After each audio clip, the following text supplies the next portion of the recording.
टेढ़ी खीर। एक नवयुवक था, छोटे से कस्बे का, अच्छे खाते पीते घर का, लेकिन सीधा साधा और सरल सा, बहुत ही मिलनसार।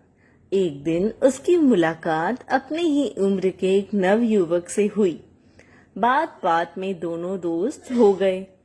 दोनों एक ही तरफ के थे, सिर्फ दो अंतर थे दोनों में। एक तो यह था कि दूसरा नवयुवक ही गरीब परिवार से था और अक्सर दोनों वक्त की रोटी का इंतजाम भी मुश्किल से हो पाता था।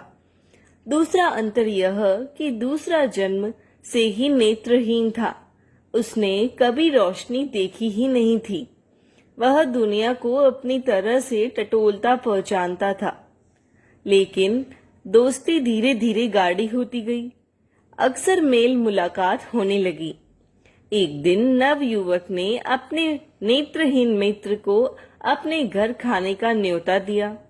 दूसरे ने उसे खुशी खुशी स्वीकार किया। दोस्त पहली बार खाना खाने आ रहा था। अच्छे मेजबान की तरह उसने कोई कसर नहीं छोड़ी। तरह तरह के व्यंजन और पकवान बनाए। दोनों ने मिलकर खाना खाया। नेत्रहीन दोस्त को बहुत आनंद आया। एक तो वह अपने जीवन में पहली बार इतने स्वादिष्ट भोजन का स्वाद ले रहा था। दूसरा, कई ऐसी चीजें थीं जो उसने अपने जीवन में इससे पहले कभी नहीं खाई थी। इसमें खीर भी शामिल थी। खीर खाते खाते उससे पूछा, मित्र, यह कौन सा व्यंजन है? बड़ा स्वादिष्ट लगता है। मित्र खुश हुआ। उसने उत्साह से बताया कि यह खीर है। सवाल हुआ, तो यह खीर कैसा दिखता है? बिल्कुल दूध की तरह ही सफेद। जिसने कभी रोशनी न देखी हो वह सफेद क्या जाने और काला क्या जाने। सो उसने पूछा, सफेद वह कैसा होता है? मित्र दुविधा में फंस गया। कैसे समझाया जाए कि सफेद कैसा होता है?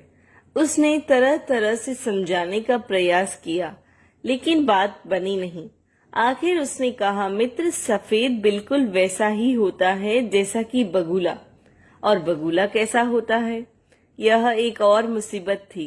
अब बगुला कैसा होता है यह किस तरह समझाया जाए? कई तरह की कोशिशों के बाद उसे तरकीब सूझी। उसने अपना हाथ आगे किया, उंगलियों को जोड़कर चोंच जैसा आकार बनाया और कलाई से हाथ को मोड़ दिया। फिर कोहनी से मोड़कर कहा, लो छू कर देखो कैसा दिखता है बगुला। दृष्टिहीन मित्र ने उत्सुकता से दोनों हाथ आगे बढ़ाए और अपने मित्र का हाथ छू छू कर देखने लगा।